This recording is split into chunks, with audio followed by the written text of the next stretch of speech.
7 चावल के दाने, या तो पीपल, बेलपत्र, आंवला, वटवृक्ष या फिर शिवालय।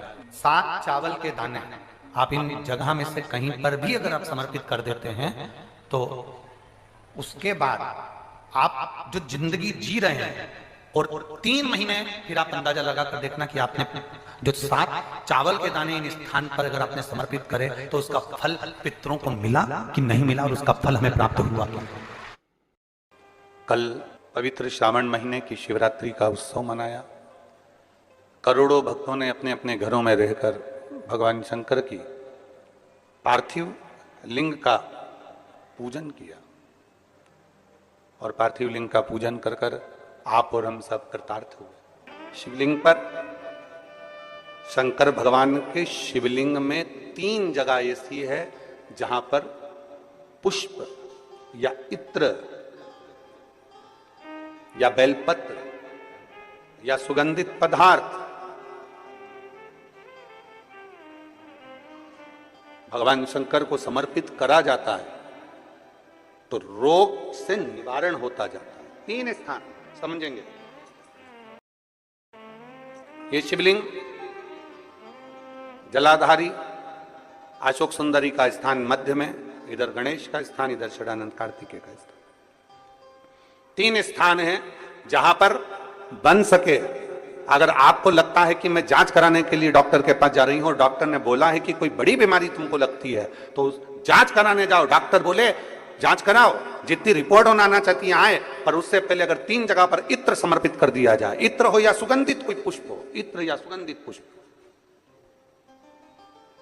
3 स्थान पर अगर इत्र समर्पित किया जाए तो वो स्थान और इत्र समर्पित कर आप जाओ फिर जांच कराओ, मना नहीं, पर वो 3 स्थान बताएगा। पहला स्थान अशोक सुंदरी और भगवान शंकर का जो शिवलिंग रखा है उसके बीच में जो अशोक सुंदरी और शंकर भगवान के शिवलिंग के बीच में एक जगह खाली पड़ी रहती है। अशोक सुंदरी का स्थान पूर्ण होगा, शिवलिंग होगा, उसके बीच में एक स्थान खाली होता है। उस स्थान पर अगर जिस समय पर भगवान शंकर के जिस अशोक सुंदरी और शिवलिंग के बीच में जो स्थान है वहां पर अगर इत्र लगाया जाए, दूसरे नंबर पर शिवलिंग के ऊपर से लेकर नीचे के मध्य भाग में, जहां मध्य भाग है ये शिवलिंग, ये नीचे का भाग, और मध्य भाग में अगर इत्र लगाया जाए, और तीसरा भगवान शंकर का जो जल नीचे की ओर गिरता है, जहां जो पट्टी रहती है पानी नीचे आने की, उस पट्टी पर अगर इत्र लगाया जाए, ये 3 स्थान इत्र लगाने के होते हैं। अगर वहां लगाया जाए तो कैसा भी रोग हो आपकी जांच अच्छी ही आएगी, बेकार नहीं आ सकती। आप कितने ही करा ले उसको। एक शंकर भगवान के शिवलिंग का 3 जगह पर इत्र या 3 जगह पर सुगंधित पुष्प लगाया जाए। अब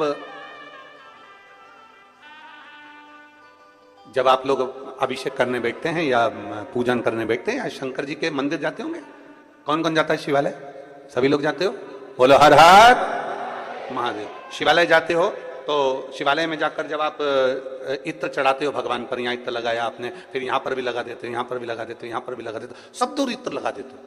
जो समझदार होता है ना वो सभी दूर इत्र लगा देता है। और कई कई ऐसे रहते हैं जरा सा इत्र लिया और रुई में लेके एक जगह पर रख दिया, फूल में लेके एक जगह पर रख दिया, पर पूर्ण जगह पर इत्र लगा दो, बाबा के पूर्ण स्वरूप पर इत्र लगा दो। आपको नहीं मालूम अनायास, आपको नहीं मालूम कि 3 जगह कौन सी है, तो आप पूर्ण स्वरूप पर इत्र लगा दीजिए, पूर्ण स्वरूप पर। वेद मंत्र में त्र्यंबकेश्वर का बाबा का मंत्र, महामृत्युंजय मंत्र, वेद मंत्र का बड़ा सुंदर मंत्र, जिसका हम उच्चारण पूर्ण रूप से नहीं करते हैं व्यासपीठ से, उसको हम मंत्र को मन में गुनगुनाते हैं। एक बार आप भी बाबा के मंत्र को मन में गुनगुनाइए।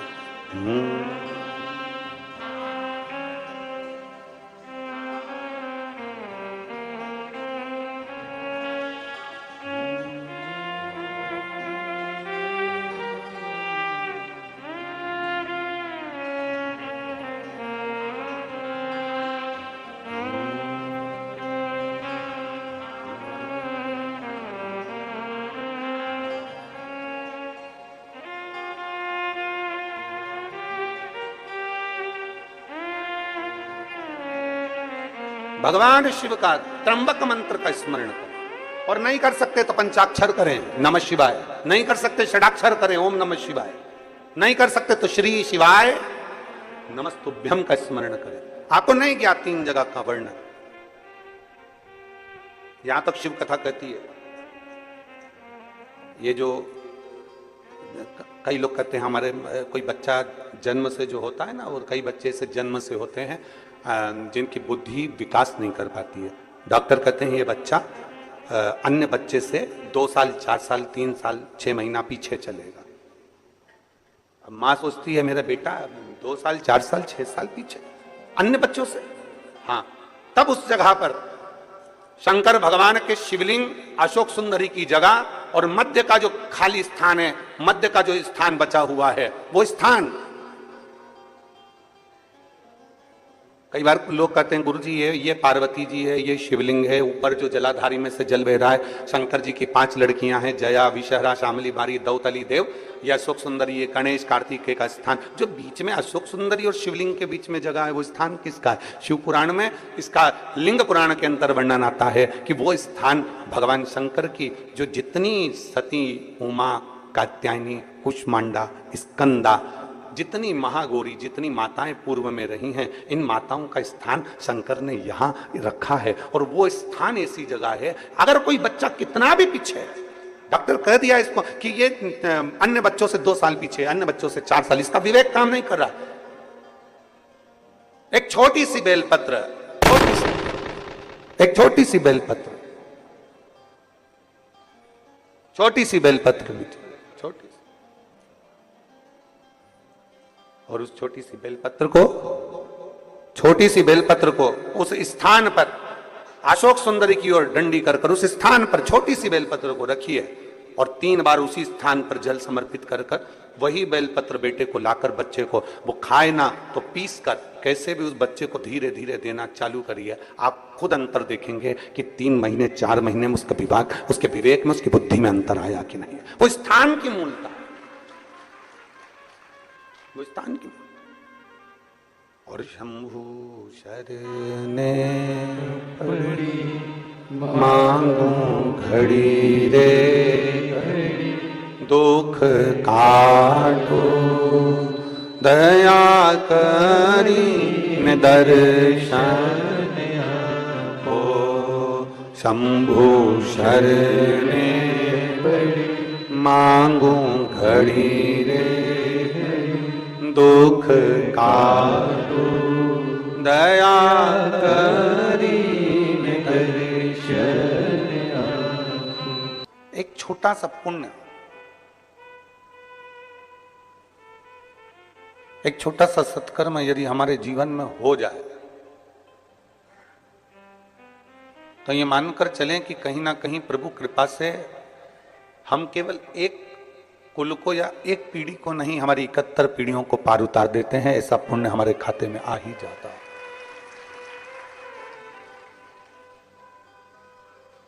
कहीं शिव कृपा से, हमने पहले भी कथाओं में कहा, कमाया कमाया कमाया, आखिरी में जोड़ा जोड़ा और फिर संसार में ही छोड़ा। उसका भोग हमने नहीं किया, उस भोग से हम वंचित रहे। पर कमाने के बाद यदि कहीं आप और हम कहीं अच्छी जगह पर पहुंच जाएं, अच्छी जगह बैठ जाएं, तो ये समझिए कि ये कहीं हमारे पूर्वजों का, हमारे माता पिता की पुण्याई है। एक आप लोगों ने देखा होगा, जितने भी श्रोता भाई बहन आस्था चैनल पर कथा सुन रहे हैं, फेसबुक यूट्यूब पर कथा श्रवण कर रहे हैं, आप लोगों की स्मरण में होगा कि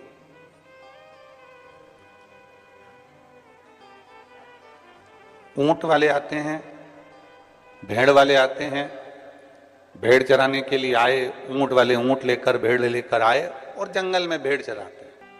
ऊंट वाले ऊंट लेकर आए हैं, भेड़ वाले भेड़ लेकर आए हैं और वो जंगल में चला रहे। पर जो समझदार होता है, जो चतुर होता है, जो विद्वान होता है, इसकी विद्वत्ता क्या कहती है कि जिस कोई गरीब बड़ा है, कोई साधारण है और उसके पास में खेत के अंदर खाद डालने का पैसा नहीं है,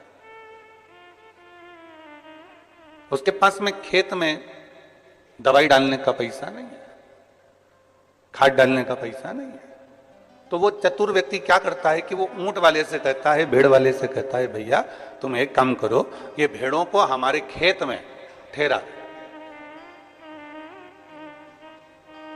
इन भेड़ों को हमारे खेत में इनको बिठा दो, यदि आप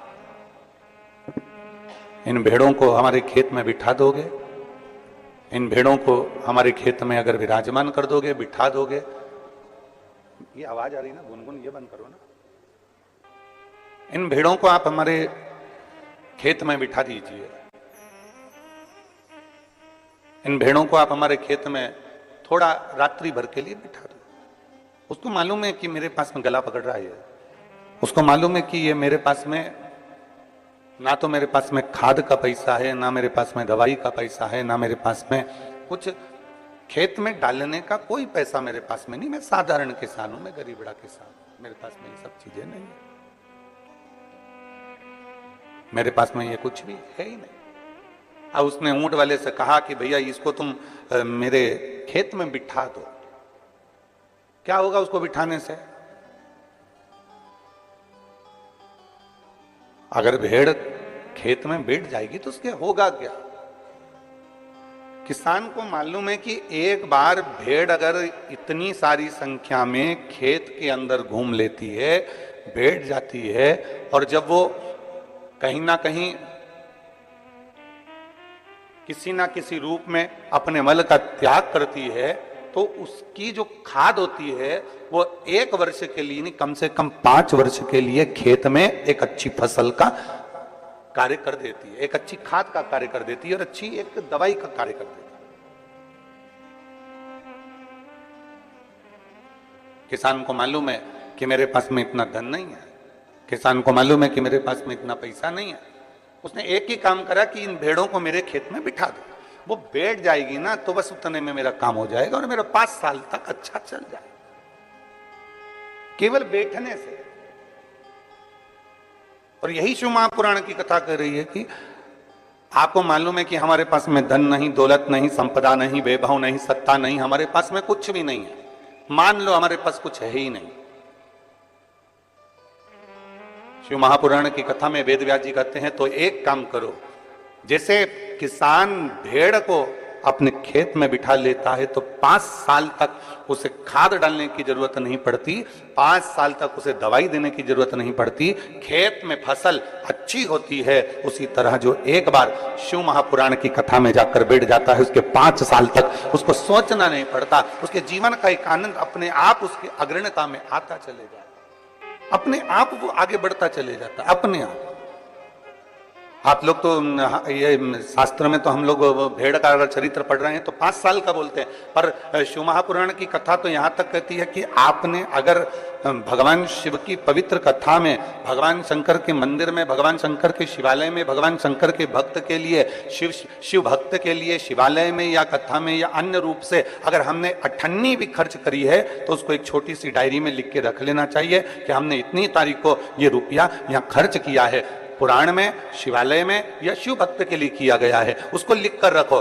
3 महीने बाद जब हमको आपके आसपास में कथा हो तो जरूर बताना कि मैंने इतना दिया था, मेरे बाबा ने उसको बढ़ाकर चौगुना कर कर दिया कि नहीं। भगवान शंकर की अविरल भक्ति, भगवान शिव की उपासना, भगवान शंकर की अविरल भक्ति को, भगवान शंकर की अविरल भक्ति को हम धारण करें। और तेरी कृपा बिना एक भी अणु लेते हैं श्वास, तेरी कृपा से बखान क्या करूं मैं राखों के ढेर का, चपटी भभूत में खजाना कुबेर का। हे गंगाधार मुक्ति द्वार ओंकार तू, बोले ओंकार तू, आयो शरण तिहार शंभु तार तार तू। हमने अगर 1 रुपया भी खर्च करा है, हमने 1 रुपया भी शिवालय में, देवालय में, शिव भक्त के लिए कहीं ना कहीं लगा दिया गया है, उसको लिख के रखो कि हमने 1 रुपया दिया।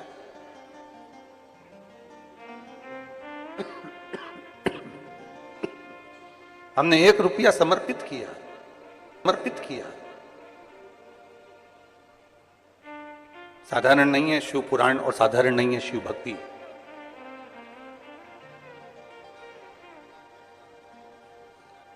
लाखों, हम लाखों कह रहे हैं, जितने आस्था चैनल पर कथा सुन रहे होंगे, जितने फेसबुक यूट्यूब पर कथा सुन रहे होंगे, जितने ऑनलाइन कथा सुन रहे होंगे और जितने इस पवित्र छत्तीसगढ़ की धरा में इस हॉल में बैठकर भगवान शिव की पवित्र कथा का रसपान ग्रहण कर रहे हैं, उनकी चित्तवृत्ति में ये बात होगी। हम लाखों कर रहे हैं, पर लाखों नहीं, करोड़ों शिव भक्त, करोड़ों बेटा बेटी, करोड़ों शंकर के भक्त, लाखों शिव भक्त श्रावण के महीने में 2 लोटा जल भगवान शंकर को समर्पित करते हैं। लाखों भक्त, करोड़ों भक्त 2 लोटा जल भगवान शिव को समर्पित करते हैं। अब उन शिव भक्तों से पूछा जाए कि तुमने पिछले वर्ष भी कावड़ भरी थी, तुमने पिछले वर्ष कावड़ भरी थी, उस कावड़ का फल क्या मिला? तुमने पिछले वर्ष 2 लोटा जल चढ़ाया, उस 2 लोटे जल का फल क्या मिला? कोई उनसे पूछे कि शिव पुराण का, शंकर की अविरल भक्ति का फल क्या है?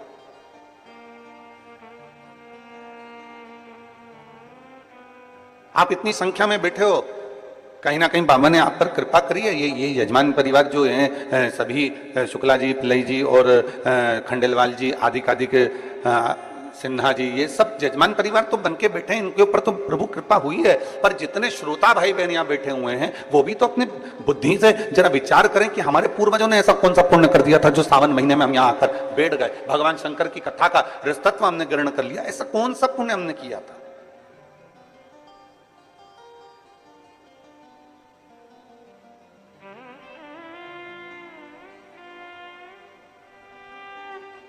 ऐसा पुण्य हमने कौन सा किया है? ऐसा सत्कर्म हमने कौन सा किया? ऐसा भजन हमने कौन सा किया? हमने कल कथा में कहा था कि जितने बैठे हो ना, अपने अपने घर जाके नजर उतरवा लेना कि कहीं ना कहीं हमारे पुण्यता है, हमारी कहीं ना कहीं हमारी प्रबलता है।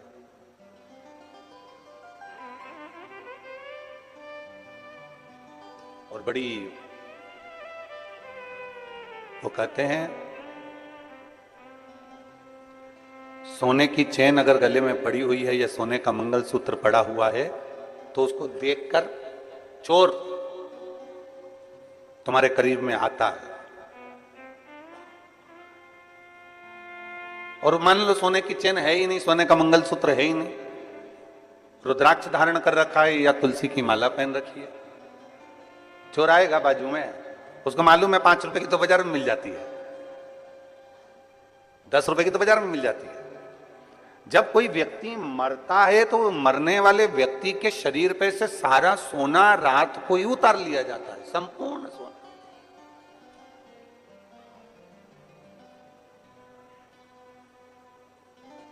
पर उसके गले में अगर रुद्राक्ष पड़ा हो तो, उसके गले में रुद्राक्ष की माला पड़ी हो तो निकालेंगे? अरे जम के तो बोलो जरा, नहीं निकालेंगे। तुलसी की माला पड़ी है तो कोई निकालेगा? नहीं। क्या कहेंगे? बहू से भी माँ रोते रोते रहने दे, वो माला उनके गले में रहने दे, वो तुलसी की है, वो रुद्राक्ष की है,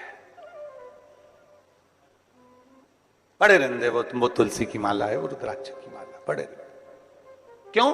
क्योंकि उसको मालूम है कि ये तुलसी की माला, ये रुद्राक्ष की माला, ये पड़े रहने दे, ये किसी इसकी भले कीमत नहीं है। सोना निकाल लो, अंगूठी निकाल लो, चेन निकाल लो, दादी के कानों में अगर बुंदा लगा है तो बुंदा निकाल लो, मुर्की लगी है तो मुर्की निकाल लो, लौंग नथ पहनी है अच्छी बड़ी सारी तो नथ निकाल लो, ये सब कुछ निकाल लिया जाएगा। हाथ की अंगूठी हो, पाँव का हो, हाथ का तगड़ी हो, कमर का कस हो, जो कुछ होगा सारा निकाल लिया जाएगा। और वहीं अगर तुलसी की माला है, वहीं अगर रुद्राक्ष की माला है और वो पड़ी हुई है तो कोई नहीं निकालेगा। और ये समझने वाला विषय है कि भले वो ना निकाली जाए, सब कुछ निकाल लिया जाए, और वो अगर तुलसी और रुद्राक्ष की माला हमारे गले में पड़ी हुई है तो ये तुलसी और रुद्राक्ष का मन का हमें ना जाने कितने कितने नरकों से बाहर निकालते हुए परमात्मा की शरणागति प्रदान करा देता, कितने नरकों से निकालता हूं। और मैंने तेरे ही भरोसे बाबा, तेरे ही भरोसे हवा बिच उड़ती जावांगी, बाबा डोर हथो छड़ी ना मैं कटनी जावांगी, भोले मैं तेरी पतंग, शंभू मैं तेरी पतंग, हवा बिच उड़ती जावांगी, बाबा डोर हथो छड़ी ना में कटी एक तुलसी की माला, एक रुद्राक्ष हमारे जीवन को सुख प्रदान कर देता, हमारे जीवन को आनंदता प्रदान कर देता। एक बेलपत्र हमारे जीवन को सुख प्रदान कर देता। हम शंकर भगवान का एक लोटा जल समर्पित करते हैं, शिव की भक्ति करते हैं, शंकर को एक लोटा जल चढ़ाते हैं, वो हमें कितना फल देती है, कितना फल देती है। एक कथा आती है, बड़ी सुंदर प्रसंग है, जरा स्मरण करिएगा सभी, जितने चैनल पर कथा सुन रहे हैं, जितने ऑनलाइन कथा सुन रहे हैं, सब अपनी चित्तवृत्ति में रखिएगा इस कथा। एक राजकन्या थी, बड़ी सुंदर थी, बड़ी सुंदर। और राजकन्या इतनी सुंदर, इतनी बढ़िया, इतनी सुंदर, इतनी सुंदर, वो राजकन्या इतनी सुंदर कि उसको देखकर देवता भी आकर्षित हो जाए। इतनी सुंदर राजकन्या, इतनी सुंदर। अब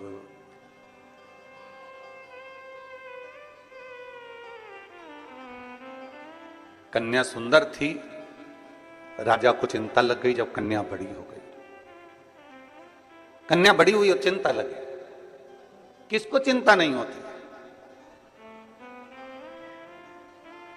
और आज के जमाने में हम तो निवेदन करना चाहेंगे,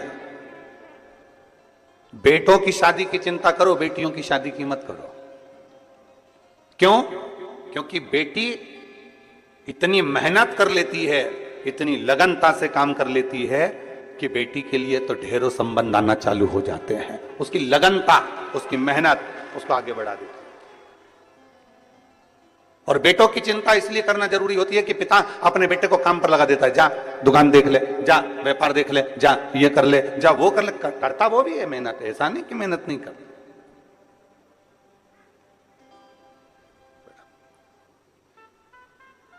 करता वो भी मेहनत है, बिठाओ भाई।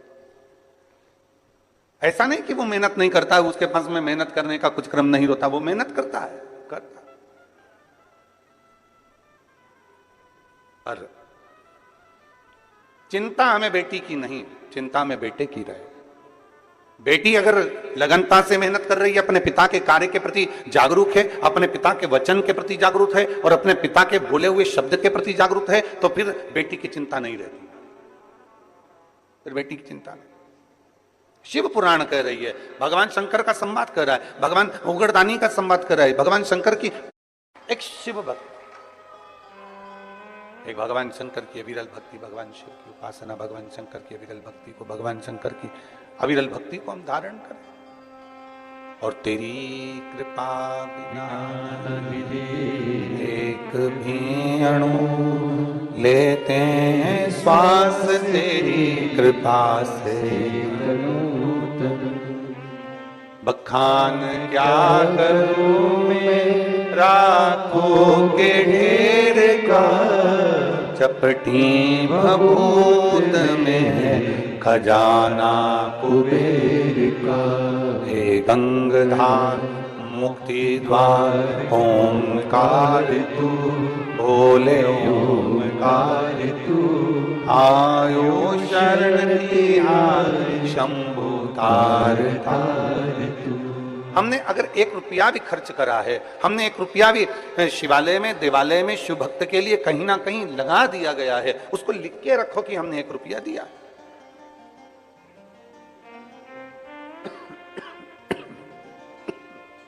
हमने 1 रुपया समर्पित किया।